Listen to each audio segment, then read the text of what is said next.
Well, Senator, it was an historic week last week in Washington, but it's not the kind of history I imagined you wanted to set. No, and in fact, really all we did was kick the can down the road. So there is going to be another historic opportunity coming up on January 15th, which is when the government funding ends, and then again on February 7th, which is when the debt limit again is reached. So we've got a lot of work to do in the meantime. Senator Portman says after that exhausting two-week shutdown, there is consensus that something has to be done. He's on the Budget Conference Committee that's trying to come up with new ideas to control spending. And he says he'll also push hard for tax reform. And Portman is sponsoring a bill to stop the crisis merry-go-round. When a budget cycle ends and Congress fails to pass a spending plan, spending would simply continue at previous levels, but with a gradual forced reduction.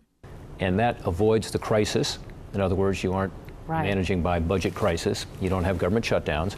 But it also tells the appropriators, I'm not one of them, but the appropriators, get your work done. If you don't, you're not going to get any more money. You're not going to be able to sneak in these special provisions, which just happened in this last one and happens consistently.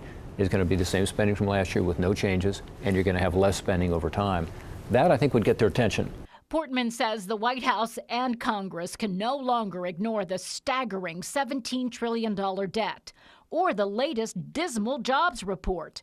Washington can't turn its back on the need for energy efficiencies and increased energy production. And politicians can't ignore the fallout, the public anger following that 16-day shutdown. The president's approval rating, I think, is the lowest it's been in a few years. He's at 44%, I saw today in a poll. The House and Senate, I think the approval rating for the Congress is now less than 10%, which is basically paid staff and family members. You know? I can't find that 10%, by the way.